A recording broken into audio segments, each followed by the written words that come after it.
back, viewers, to Mark on Motoring. Today we're at the Motorist again, and today it's the Cars and Coffee event with a focus on Alfa Romeo. Now I'm with Hayden this morning. Morning, Hayden. Morning. He's brought along this fantastic Alfa Romeo Montreal, a really rare car. We did see some at Festival Italia, but generally out in the wild you just do not see these cars. So tell us a little bit about this car, Hayden. Well, my dad bought it 15 years ago. We went all the way down to Exeter for it, he and I. Very long day. And yeah, we just had it since then. We take it to shows, events, and just get some good use out of it. It's a lovely car. It's never let us down. It sounds amazing. It smells amazing. It's just you don't see them. And I move it to pieces. It's 50 years old this year. 50 years old, wow. So, it has had some paint work, some body work over the years. It's not totally original, but I think it's looking quite good for its age, all things considered. Yeah, it certainly does. I mean, the paint shine on it looks fantastic, and considering it's January and it's a lot of roads around here are quite grimy as well. Yeah. So what's your favourite thing about this car then? Probably the noise. I mean, it's got a dry sump 2.6 litre V8, 200 horsepower, derived from Alfa's racing cars that they had in the 70s. So, as you can imagine, it makes a very good noise. Yeah. And that interior as well, it's a fantastic looking interior in there, those seats and everything, it sort of screams 1970s, I love it. Yeah, it was all completely re-trimmed when the car was restored in the 90s, I believe, and it suits the car perfectly. The black and red piping, really nice interior, nice place to sit, especially with that wooden steering wheel.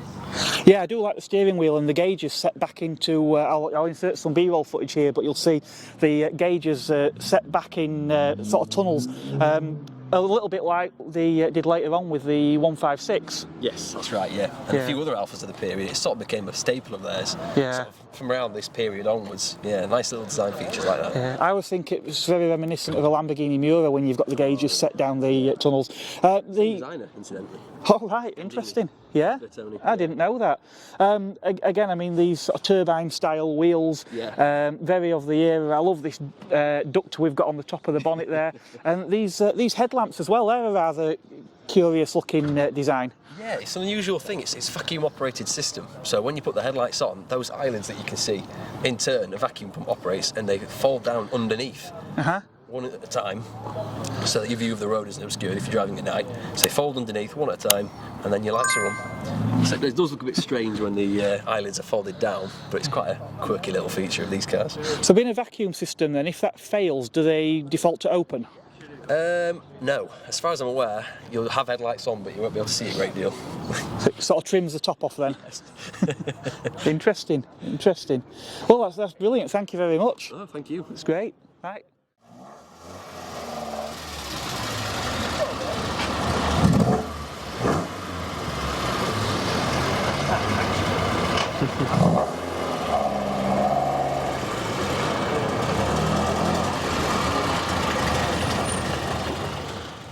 And it's not just the older cars here, we've got some modern Alfas too. We've got this lovely blue Giulietta here, really nice looking car.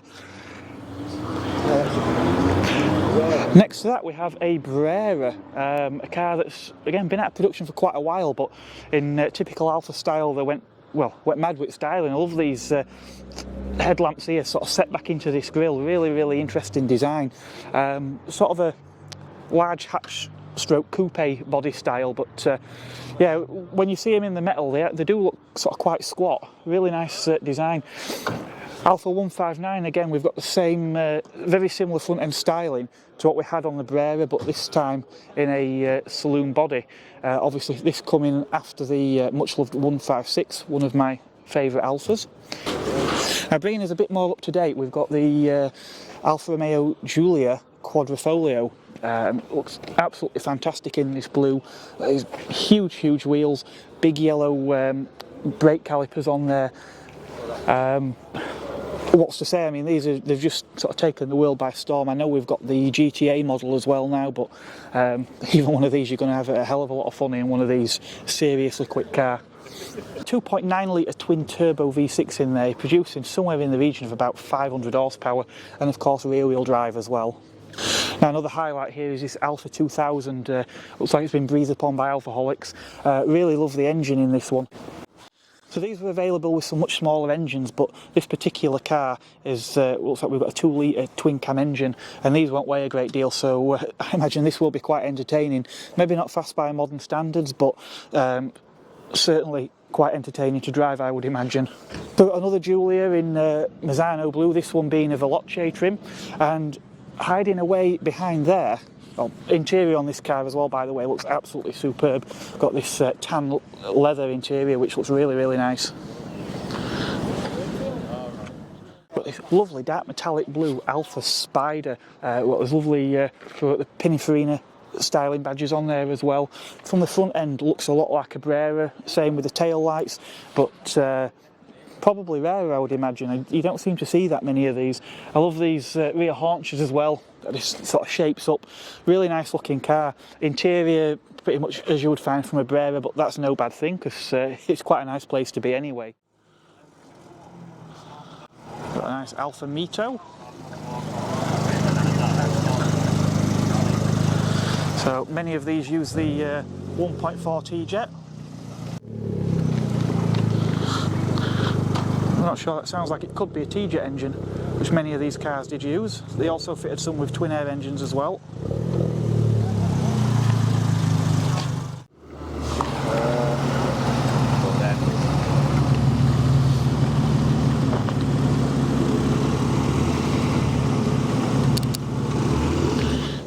Got another Giulietta coming in, and a friend of mine in his 916 GT-V6, one of my favourite Alfas, one I'd really, really like to own.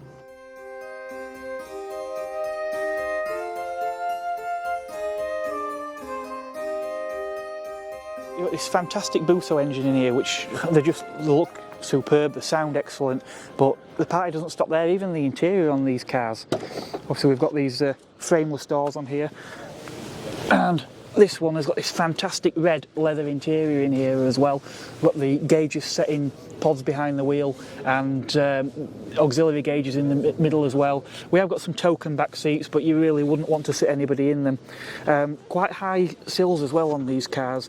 I don't know if that's due to the relationship to the Spider versions of these that came out as well. The focus today is on Alfa Romeo. Each week there is a theme, but it doesn't mean we haven't got other cars. It's still early on, so we're just starting to fill up a little bit now, but we've got cars like this Nissan R35 GT-R, always popular at these kind of events. Aston Martin, I've actually done a previous video here last year where they had an Aston Martin event, so I might leave a link to that at the end, so check that out if you haven't done so already. A Jaguar F-Type SVR, so yeah, like a kid in a sweet shop. Plenty of variety. We've got a VW known as the Trekker, or a VW Thing, and probably a whole host of other names, but like a lot of VWs of this era, I think what we've basically got is a Beetle underneath with air-cooled engine at the back. I think these were initially designed as a military vehicle, so it would have been riding a bit higher, but obviously a lot have been modified over years, and this one is riding very, very low indeed. Of course, I've got the showroom here at the Motorist. It hasn't been open on a Sunday for a while, but today it is. Lots of cars in here available for sale, such as we've got a pair of Alvis here. So maybe if that's your sort of thing, I must admit I'm not so good on cars of this era, but or maybe a little bit newer, we've got this Vauxhall Victor. Again, any of these could be yours if you've got the finances to accommodate one. Maybe this Prefect is more for you. I know for me, it'd be something like maybe this MGB. Alright, it's a rubber bumper one, less desirable than the chrome bumper wire-wheeled cars, but even these are starting to get some love now.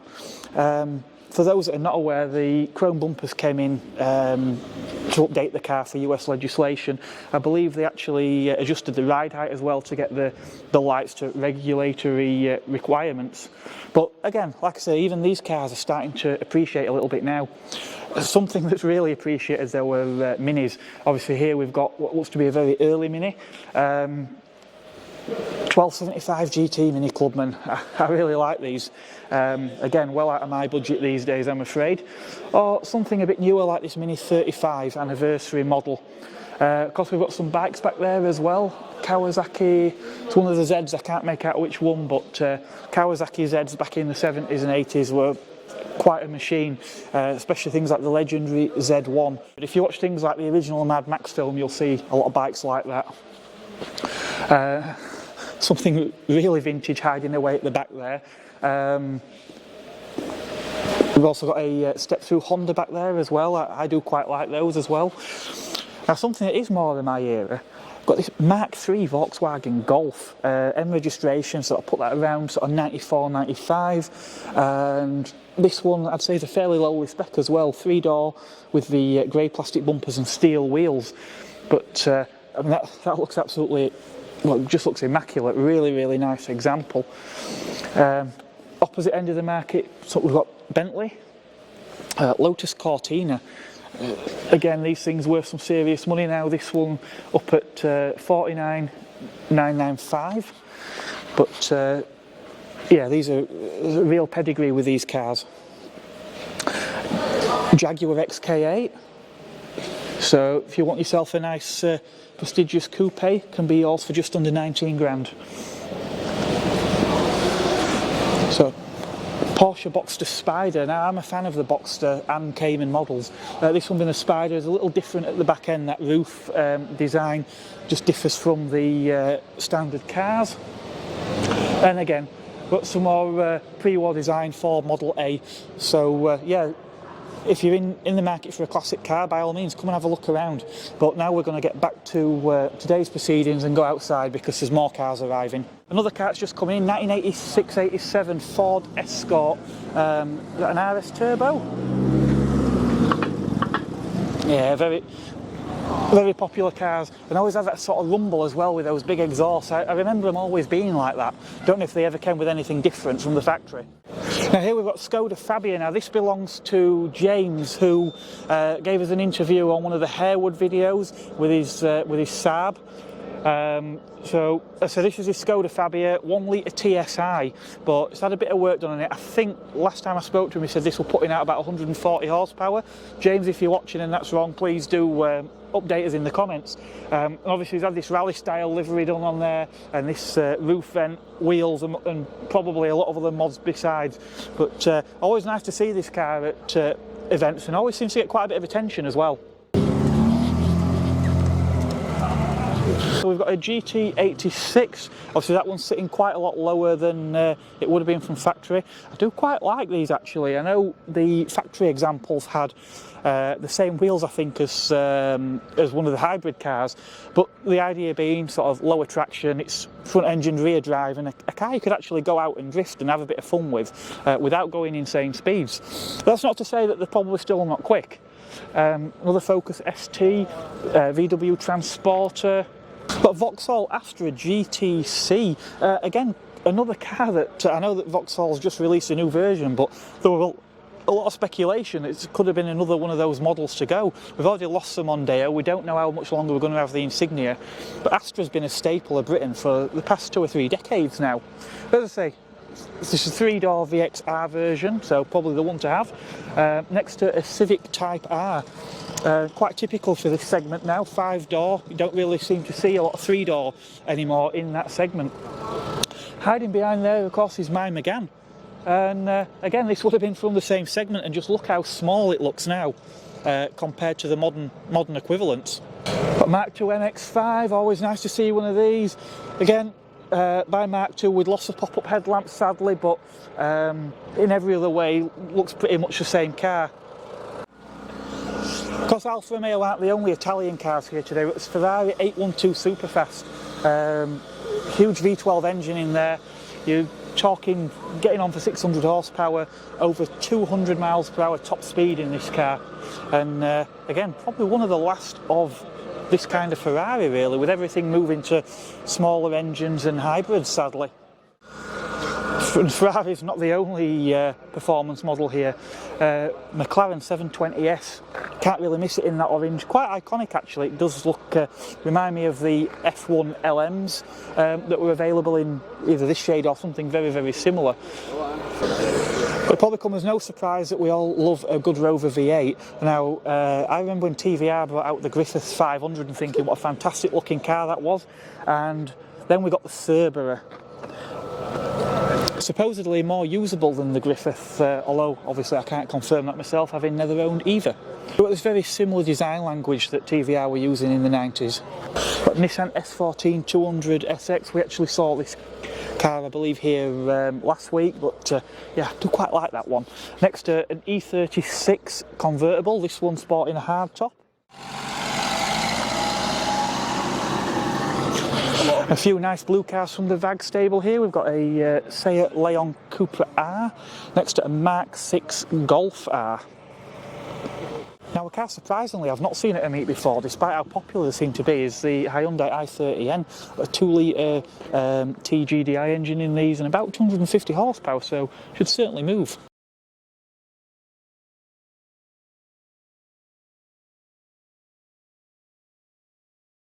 Now, there's a lot of cars coming and going here, so it's really hard to get them because, well, cars move and I go one way, a car goes another way and you've missed something.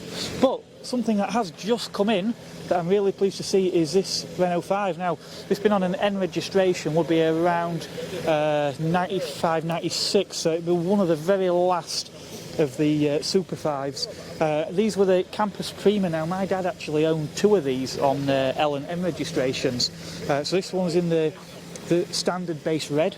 Now, the interesting thing about these cars is they were, as they were sort of last of the line, the Campus was a fairly lowly spec model, but they made a few changes to them. So, for example, you still didn't get much in the way of standard equipment, but you got the 1390cc fuel injected engine.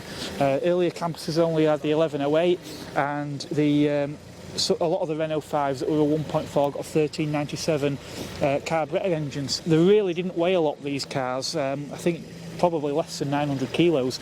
So the engines were rated at quite a modest 60 horsepower, but I always suspected that they put out maybe a little bit more than that. And they certainly did go quite well. We've got the original sticker still on there as well, and these are the original factory wheel trims as well on those 13-inch steel wheels. I remember these interiors really well. Another big deal about these cars is because they've got that 1.4 litre engine, they also got a 5-speed manual transmission, as a lot of the early, especially lower spec cars, came with a 4-speed gearbox, so that really did make a difference. I also liked how at this point the Campus got this cladding as well. Earlier Campus didn't have these on there, you just got a stripe down the side. So, and these are great, especially in car parks. You've got a little bit of body protection there that runs all the way around. Naturally they do fade over time, but that's just the way they always went. I know I had a TL as my first car, and these C-pillars, the plastic trim on there faded quite badly. R32 GT Skyline here as well. And next to that, probably one of my favourite Nissan sports cars, the 300 ZX. I know the 300 weren't always as popular among JDM fans, but for some reason, but I do like these. They did a 2-seat, there was also a 2+2 version as well. Again, I imagine there were probably more token seats than really for fitting anybody in, but I think having a 2+2 probably did reduce the insurance premium on the car as well.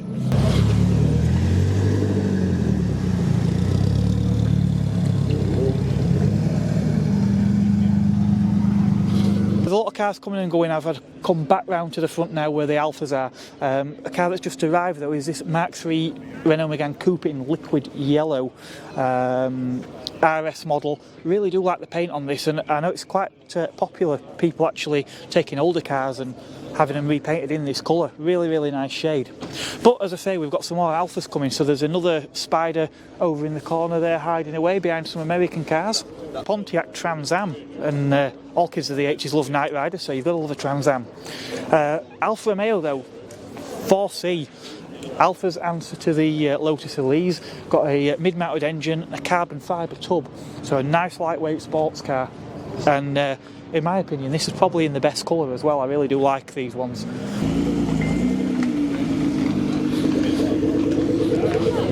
So an Alfa Romeo Stelvio, obviously Alfa, just like any other premium car brand now, has to have an SUV in the range. It says constant stream of cars coming and going. We've got a Fiat 124 there.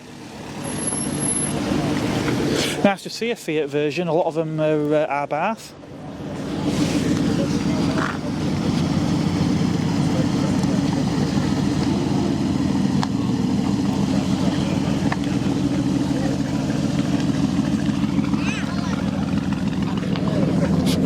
Another Giulietta, another Brera. Another 4C. So I'm with Michael, who owns this fantastic Alfa 147. Tell us a little bit about what makes this one special. This is the Ducati course. I think there was 200 imported into the UK. This is sort of a mid-range one. Most of them came in red. I think about 100 or so come in red, and then there's 50 in the white and 50 in the black. This is slightly different to the normal 147 in the sense that it's got it's a 1.9 JTD, 16 valve, but it's got the 170 brake engine into it, rather than the normal sort of 150 or 120, depending on how old you go for. And it was designed to celebrate the Ducati World Superbike team's success in the 2008 World Championship. Excellent. So what on this car marks it out then from any other 147? Well, the alloys are diamond cut and unique to this particular Ducati course model. As are the decals and the livery. These mirrors, are they unique to... No, I don't know. I'm not sure, to be honest, mate. Of course, we've got the badging, haven't we? Yeah. That always peels off after a few years. I think the colours are relatively unique. Yeah. There's definitely the Etna black and the white and the red is relatively unique. What about on the inside? Anything unique on the interior of this car? We have a Ducati embossed headrest. Right. There might be one or two. We've got a sports button as well, which also makes it a lot like that. And is this a special sort of based on one of the standard models in the range, or is it completely unique? It's unique, relatively, yeah. Yeah. Excellent. Thank you very much. So another Mito that we saw coming a little bit earlier on. So Mito being Alfa Romeo's entry into the more compact car segment. I think probably a lot of Punto and 500 underneath. I know a lot of the engines are shared as well from the Fiat and Abarth range. I'm here with Richard. He's brought his 159 Sport Wagon now. 159s are not all that common anyway, and these estate versions probably even more so. And this is a TI spec as well. So tell us a little bit about why you went for this. It's a bit of a, well, I'll do the short version of the story. I changed my job and needed an estate car. So I went to look at a Volvo, but this were parked next to it in showroom, and obviously there's no comparison. So this were 8 years ago, and then ever since I'm really not interested in other cars. All I'm interested in is Alfas now. Yeah. Just a one-of-a-kind car, you very rarely see them. What marks a TI out? I think so. You can probably tell more from interior because they've got the hand-stitched Alfa Romeo emblem in seating, and it's more like a sports sort of interior, as far as I'm aware. Yeah. So 100% sure of it. I know Alfa in this era, they were really doing some, I mean the exterior styling were fantastic, but some of the interiors as well were really, for the segment of car, they just made everything else look really dull, didn't they? Yeah. What have we got under the bonnet of this one? This is 2-litre GT DM, so it's 2-litre diesel. And it's, in my opinion, I think it's the best engine for these. I've heard a few horror stories on other engines, 2.4s and what have you, but whether I'm just biased because mine's 2 litre. Yeah, I must admit, I mean, a few people who are into Alfa have actually said that they are a really good diesel engine, although I know traditionally they used to always say that the petrol engine sounded so fantastic, why would anyone buy an Alfa Romeo and not put a petrol engine in? But certainly I suppose if Alfa were going for the fleet market, and a few years when this car was new, diesels in this segment of car were, probably every other car would have been a diesel, I imagine. You would think so, yes. Yeah. I mean, they are. Around town it's not extremely economical, but on a motorway and on a run, I find it is really good. And so they do sound a bit agricultural, but economy, especially in this day and age with price of fuel, you want economy, don't you? Yeah, and I know with larger cars this sort of size, as I say, I've had a couple of big diesels, and to get the kind of torque that you get from one of these out of a petrol, you are going to a sort of 3 litre and above petrol, and then you're down into sort of 25 miles per gallon. So, right, yeah. So yeah. Well, that's great. Well, thanks very much. Right, thank you.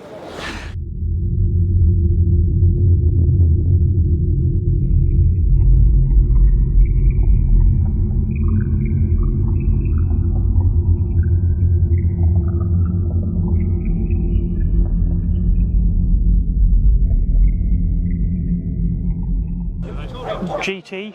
This is one of the later ones. You can see here we've got this deeper grille at the front with the offset number plate. That sort of came in quite late on. Next to that we've got my friend Mark's GTV. This one being a twin spark in grey with a red leather interior. So no Busso in there, but to be honest, the twin spark does sound excellent as well. I've got this older Alfa Spider. Really, really nice car, these. Not the earliest boat tail, but not the sort of 80s black bumper style either. Non più tra I farfalloni amoroso, notte giorno di torno girando, delle belle turbando al riposo, Narcisetto a dolcino d'amor.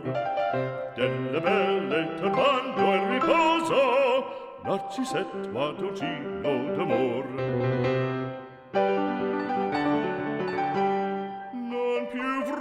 Questi bei panacchini, quel cappello leggero galante, quella chioma, quell'aria brillante, quel vermiglio d'onesco color, quel vermiglio d'onesco color. Non più avrai quei panacchini, quel cappello, quella chioma, quell'aria brillante.